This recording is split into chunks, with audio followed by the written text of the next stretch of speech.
Alright guys, welcome to the Tick Some Tricks setup and combo area of the video, or the outro. Alright, so let's get into it. So, my setup, obviously I have Wender and Abyssal Karate. The reason why I wanted to do Abyssal Karate is because this is actually a really good overworld build as well, if you want to use like a hybrid of it. So you can actually do fighting style stats with Abyssal Karate and still have Wender. And it works out pretty well, or just have like another combo extender sword. You can use like whip if you want to be really weird, and then you can have like 70 M1 Abyssal Karate or some dumb crap. I don't know, it's up to you guys if you want to play weird like that. But in overworld, you can obviously, you don't drown in water, so people can't execute you as easily, and you can help your friends out a lot with some AoE. And of course you have basically like infinite sustainability with the Soul Eater, so yeah, it's really nice. Turn on no cooldowns. Anyways, so let's go down to the bread and butter combo. So, as you guys saw in the video, I was using, obviously, let's turn.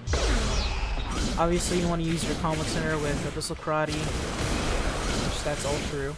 So that's the easy part of the combo. I like combos that have 2 moves in it and just do a lot of damage. You don't really have to worry about getting interrupted if you're in overworld.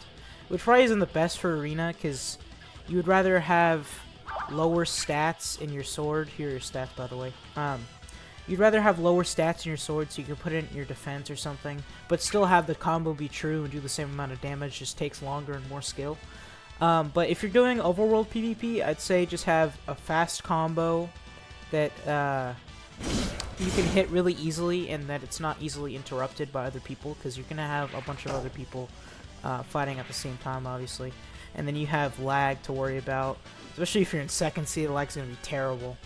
But anyways, yeah, so let's move on to stats here, or like my thought process for the stats at least. So stamina, you don't need a lot of stamina. Honestly, you could probably go less. I don't think I've ever run out of stamina with this build, or even gotten close to it. I think the lowest I've gotten was like 150, something like that. So you could probably only do like 100 stamina points here. So, yeah, because Abyssal Karate, you're not really spamming moves with it unless you want to be weird. Which I don't really like spamming at all. I just like M1 trades. Those are really fun in my opinion. But you can, usually the only 2 moves I use are the R and the Z. I don't know if you guys saw in my, in the gameplay portion, I literally didn't use Diving Tide a single time. It's just so ass, and it can get PB'd so easily. It doesn't even do any damage. Same thing with Demon Brickfist. It's like, I use it a couple times because if I know somebody's not going to PB it, I'll use it. Like if they blocked recently or they just don't know how to PB it, I'll use it. It does okay damage. It's like, yeah, 80 damage isn't bad, honestly, for something you're not using like full stats, and I only have 150 here. But then obviously 100 sword. I wanted, because Wender has the highest scaling in the game, I obviously wanted to have high investment in it. And then obviously you get like, how much is it? Okay, I got more than they're supposed to get there. You get like 260 heals from it, which is insane. That's also really why I wanted to use this. I'm not gonna lie. But yeah, so let's move on to some text. So, as you guys saw me doing in some of the matches, where I would just use my E for no reason. Like, even if I'm not anywhere close to hitting them, I'll just use it. That's because the first one is kind of, the first variant of the E move is kind of ass. Like, it's like easily PBable or blockable. It obviously doesn't block break. It is good for catching people off guard, and if you're too far away for somebody to be able to M1 them, but they're still in like end lag, so you're able to punish them. That's the only reason why I would use it, is because of that, or if you know you're going to catch them off guard, or if you know they're going to M1, because it does have hyper armor as well. But yeah, besides that, I usually just like wasting it at the beginning of the round because of how bad it is. And then these 2, that's forward slash, or that sideways slash, and that big last slash is way better than the first one. The big slash at the end, wait, I'll show you. It guard breaks, so it's really useful for punishing. See that? So the stun isn't even actually that short either. You can probably combo extend if the other person has really bad ping. I've also Here, I've done this before too. Hold on. Oh, okay, went the wrong way. But you can do the final, that, and then into that. And that's true sometimes. I wouldn't, like, do it in a 1v1 probably, but if I'm desperate, I'll do it just for more HP. Especially if they get guard broken, obviously it's gonna hit. But, so yeah, so, let's see, for Abyssal Karate, you have, the only move you are going to be reeling is really going to be using is obviously going to be your Z, which is your combo extender. And then R is okay because it does guard break. And if they're close enough to you, you can use it as a reversal. Yeah, guard breaks there. It does stun long enough for you to be able to hit them if they're right in front of you. Especially if they're on worse ping than you.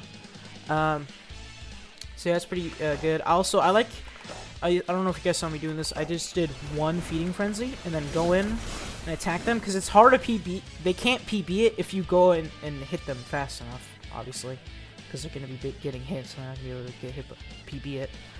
So if you use it like this, and then yeah, like that, that's like a free opener basically, because they either have to block it, then you get into a block trade, or they try to PB it and then you just hit them, which then obviously you get free damage. So I like using that. It's kind of a mix-up. And then obviously the ult, and it does like, I think it does like 250 damage, 230, something like that. I just use it if it's like a combo ender and if I have my ult. It doesn't take that much stamina, so if you have enough stamina regen, it doesn't really matter. And then let's see what else. I think that's about it. I didn't use my Awakening because you need 80 for it, so it's not really viable in Arena unless you have stats in it like a weirdo. But yeah, I'd recommend as well, if you have the first one used up already for the E move. Let me see. You can actually use it in between your M1, so if I do this, that's true.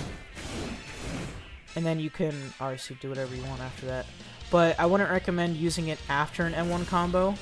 Like this. Like that, because they can block that, and you also can't M1 fast enough because your M1s are still on cooldown. So I'd recommend just, like, you can also start combos with that, obviously. So I'd recommend just doing like this, and then just doing whatever you want from there. I'd recommend just backing up. I'll show the bread and butter combo one more time real quick.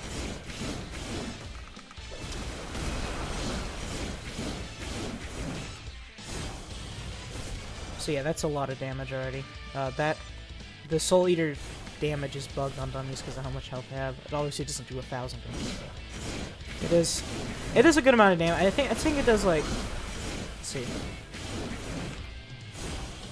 Yeah, it does like, let's say almost 1,000 if they don't evasive out of it. Obviously, it's an optimized combo, so you can actually, if you hit it like this, they won't be able to evasive until around right there. Also, I don't know why I can't Afro dash with these stupid dummies. They're so weird. So yeah, I think that's about it for this video. If you guys did enjoy, I know I was really laggy throughout the video.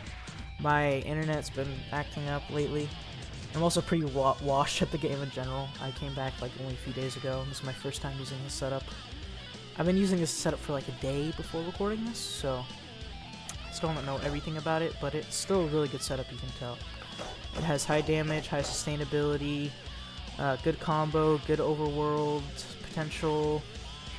Yeah, so if you guys did enjoy this, I'd like to give a shout out to my crew. I'll leave them in the I'll leave the Discord in the bio. My crew leader actually lent me this world ender to make this build. So yeah, if you guys want to join the crew, all you have to do is be a Marine and you probably get in. So yeah, if you guys did enjoy it, I'll see you guys later. Bye.